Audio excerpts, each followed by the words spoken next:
If you care about how ordinary families protected themselves when law and order were stretched thin, subscribe to this channel now. What follows isn't folklore or movie fantasy. These are documented, practical home defense methods used by civilians during the Second World War, refined under blackout rules, rationing and real threats. I'm sharing them because they still work, not as weapons, but as psychology, awareness and layered deterrence. Burglars then, like intruders now, looked for easy, quiet targets. The moment a house signalled effort, risk and watchfulness, they moved on. Stay with me for the next minute, because by the end of this introduction you'll understand why WWII civilians often stop crime without ever confronting an intruder, and how those same principles quietly protect homes today. During the war, police forces were thin, neighbourhoods were dark by order, and families knew help might not come quickly. Survival meant preventing entry altogether. The strongest lesson from the period is simple.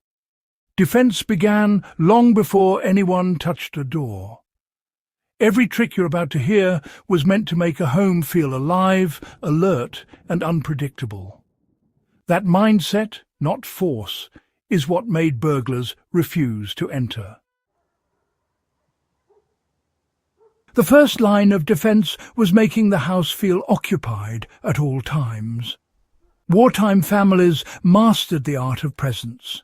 Even when homes were empty, signs of life were deliberately left behind. Radios were positioned near windows so voices carried outside. Chairs were shifted regularly, curtains adjusted, and footwear left near entrances to suggest multiple adults inside. Today, the same principle applies. A radio on a talk station, lights on timers in different rooms, and visible daily changes to your entryway create the sense that someone is always nearby and aware. Noise traps were designed to warn, not injure, and they worked. Families would string simple sound alerts behind doors and along narrow access points, using bottles, tins, or even metal scraps. The goal, really, was immediate awareness. You see, burglars feared noise more than confrontation, because noise would draw the neighbours. Modern equivalents are just as effective, honestly. Wind chimes inside entryways, loose gravel paths under windows, or battery alerts on sheds. These all recreate that unavoidable sound signature, you know, without harming anyone. Neighbourhood visibility replaced individual isolation. Civil defence groups encouraged neighbours to recognise each other's routines. Anyone moving at odd hours stood out instantly, and windows facing the street, well, they stayed uncovered during the evenings, so movement inside was visible. Applied today, this means coordinated awareness. You know, it's about knowing your neighbours, acknowledging unusual activity, and, well, keeping those front-facing areas visible. All of this really discourages intruders who depend on anonymity. Doors were reinforced psychologically before they were reinforced physically. Back in the day, many World War II homes simply couldn't afford steel or heavy locks, so folks focused on delay. They'd use extra interior bars, wedge furniture, and create uneven resistance to make entry loud and time-consuming. Burglars, over time, learned which houses fought back with friction. Today, something like a secondary interior lock, a door brace at night, or even resistance film on glass, it all increases effort and noise. And honestly, that's often enough to send an intruder elsewhere. Lighting was used strategically, not constantly. Blackout rules force families to understand shadows, you know. Exterior lights were angled to expose anyone approaching, while interiors stayed dim. And, well, sudden light was more alarming than steady illumination. Motion-activated lights replicate this perfectly now. The sudden exposure still triggers the same instinctive retreat it did 80 years ago. Dogs were valued as alarms more than attackers.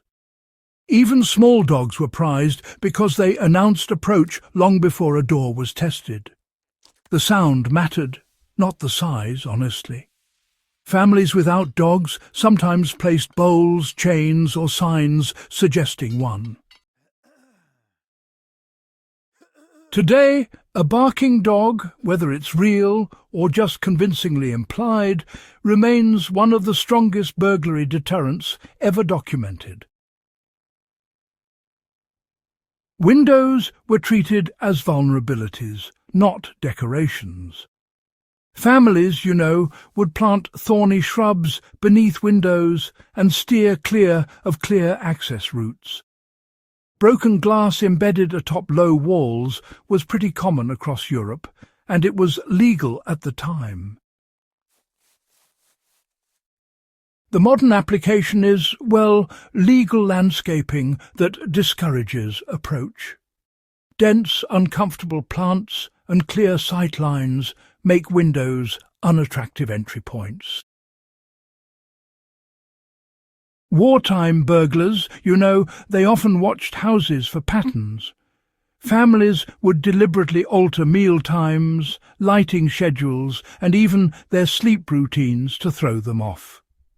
For today's homeowner, varying your departure times, changing up the light schedules and avoiding those predictable habits, well, it really denies intruders the certainty they need. Finally, reputation, well, it mattered more than locks. Some houses, you know, were known as difficult, alert and connected. Burglars would avoid them entirely. That reputation, it was earned through visible vigilance, neighbour cooperation and a consistent deterrence.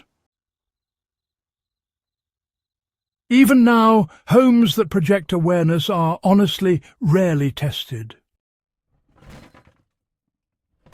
These World War II lessons endure because, well, human behaviour hasn't really changed. Intruders still seek silence, speed and certainty. Remove those three, and entry stops before it even begins.